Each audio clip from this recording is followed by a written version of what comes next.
Hi friends, Sathya easy குக்கிங்கில் நம்ம இன்றைக்கி பார்க்க போகிறது காளான் தான் எப்படி செய்ய போகிறோம் பார்க்கலாம். காளான் ஆல்ரெடி நான் வாஷ் பண்ணிவிட்டு இந்த மாதிரி ஒரு ஃபோர் பீஸாக நான் அதை கட் பண்ணிக்கிறேன். ஏன்னா அதுக்கும் சின்னதாக நம்ம கட் பண்ணால் காளான் ரொம்ப சுருங்கி சின்னதாக இருக்கும். சாப்பிடும்போது அது எங்கே இருக்குன்ற ஃபீலே தெரியாத அளவுக்கு இருக்கும். அதனால் இந்த மாதிரி கொஞ்சம் பெரிய பெரிய பீஸாக கட் பண்ணிக்கோங்க. அப்படி உங்களுக்கு பிடிக்கலன்னா சின்ன சின்ன பீஸாக கூட கட் பண்ணிக்கலாம், ஒன்றும் ப்ராப்ளம் இல்லை. இந்த மாதிரி கட் பண்ணிவிட்டு வாஷ் பண்ணி ரெடி பண்ணி ஆல்ரெடி வச்சுட்டேன். நீங்களும் இந்த மாதிரி க்ளீன் பண்ணி ரெடி பண்ணிக்கோங்க. வாங்க இப்போ காளான் எப்படி செய்கிறதுன்னு பார்க்கலாம். அதுக்கு முன்னாடி நம்மளோட சேனலை சப்ஸ்கிரைப் பண்ணாமல் இருந்தால் கண்டிப்பாக சப்ஸ்கிரைப் பண்ணிக்கோங்க. சத்யா ஈஸி குக்கிங், ஓகேங்களா? இப்போ ஒரு பாத்திரம் எடுத்துக்கலாம். அதில் தேவையான அளவுக்கு கொஞ்சமாக என்ன பண்ணிக்கலாம், எண்ணெய் ஊற்றிக்கலாம். எண்ணெய் நல்லா காஞ்சி வந்ததுக்கப்புறமா லைட்டாக கொஞ்சமாக ஸ்லோ பண்ணிக்கலாம். ஸ்லோ பண்ணிவிட்டு பட்டை 2, கிராம்பு 2 வாசனைக்கு, பிரிஞ்சி இலை ஒரு 2, இதெல்லாம் ஒரு ஸ்லோ குக்கிங்கில் கொஞ்சம் குக் ஆகட்டும். இப்போ என்ன பண்ணிக்கலாம், 2 மிளகாய் ஃப்ளேவருக்காக நம்ம ஆட் பண்ணிக்கலாம். அது லைட்டாக கொஞ்சம் ஃப்ரை ஆகட்டும். ஃப்ரை ஆனவுடனே ஆனியன்ஸ் ஆட் பண்ணிக்கலாம். ஆனியன்ஸ் ஆட் பண்ணிவிட்டு அதையும் நல்லா வதக்கி விட்டுக்கலாம். ஆனியன்ஸ் கலர் கொஞ்சம் நல்லா சேஞ்ச் ஆகி வரட்டும்.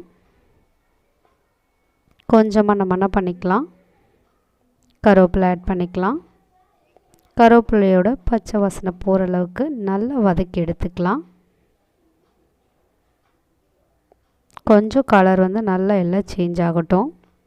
சேஞ்ச் ஆனதுக்கப்புறமா நம்ம இஞ்சி பூண்டு பேஸ்ட் ஆட் பண்ணிக்கலாம். இஞ்சி பூண்டு பேஸ்ட்டோட பச்சை வாசனை போகிற அளவுக்கு நல்லா கொஞ்சம் வதக்கி விட்டுக்கலாம். இஞ்சி பூண்டு பேஸ்ட்டு நல்லா வதக்கினா தான் டேஸ்ட்டு ரொம்பவே நல்லாயிருக்கும்.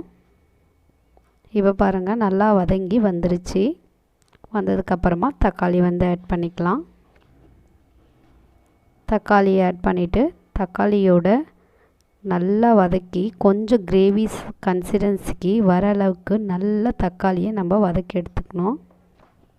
அப்போ தான் ஃப்ளேவர் ரொம்பவே நல்லாயிருக்கும்.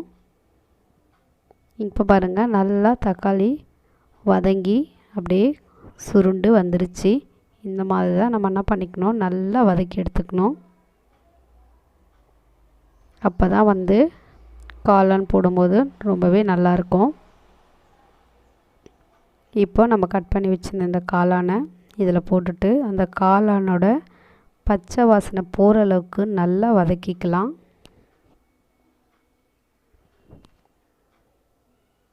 நல்லா சுருண்டு கொஞ்சம் வர அளவுக்கு நல்லா வதக்கிக்கலாம். அதோட கலர் கொஞ்சம் சேஞ்ச் ஆகிற வரைக்கும். காளான் ரொம்ப சின்னதாக நம்ம இப்போ கட் பண்ணியிருந்தோன்னா இப்போ நம்ம வதக்கும்போது அது ரொம்ப குட்டியாகிடும். அதனால் கொஞ்சம் பெரிய சைஸாக நம்ம பண்ணும்போது அதை வதங்கினோன்னா கொஞ்சம் குட்டியாகிடும். அப்போ சைஸ் ரொம்பவே கரெக்டாகிடும். இப்போ இதுக்கு தேவையான அளவுக்கு உப்பு ஆட் பண்ணிக்கலாம். உப்பு ஆட் பண்ணிவிட்டு வதக்கி விட்டுக்கலாம். இப்போ கொஞ்சமாக வாசனைக்கு கரம் மசாலா தூள் ஆட் பண்ணிக்கலாம். கொஞ்சமாக பிரியாணி மசாலா தூள் ஆட் பண்ணிக்கலாம். ஃப்ளேவர் ரொம்பவே நல்லாயிருக்கும். இது ரெண்டுமே நம்ம ஆட் பண்ணும்போது ஆட் பண்ணிவிட்டு நல்லா கொஞ்சம் வதக்கி விட்டுக்கலாம். நல்லா வதங்கி வந்ததுக்கப்புறமா நம்மளுக்கு தேவையான அளவுக்கு காரம் ஆட் பண்ணிக்கலாம். ஆட் பண்ணிவிட்டு எல்லாத்தையும் நல்லா வதக்கி விட்டுக்கலாம்.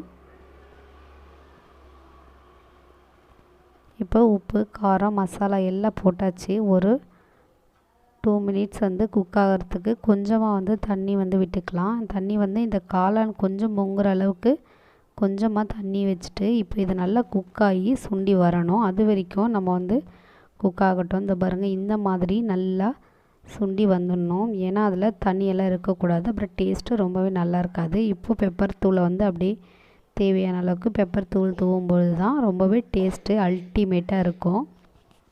காளான்னாலே இந்த பெப்பர் தூள் தூவும் பொழுது தான் அதோட டேஸ்ட்டு இன்னும் கொஞ்சம் அதிகமாக இருக்கும். அப்போ தான் அந்த காளான் சாப்பிடும்போது கொஞ்சம் காரசாரமாக நல்லாவே இருக்கும், ஓகேங்களா? அதை நல்லா இது பண்ண உடனே ரெடி ஆகிடுச்சு காளான். நீங்களும் உங்கள் வீட்டில் கண்டிப்பாக ட்ரை பண்ணி பாருங்கள். இந்த மாதிரியான ரெசிபிக்கு சத்யா ஈஸி குக்கிங்கை சப்ஸ்கிரைப் பண்ணி என்கரேஜ் பண்ணுங்கள்.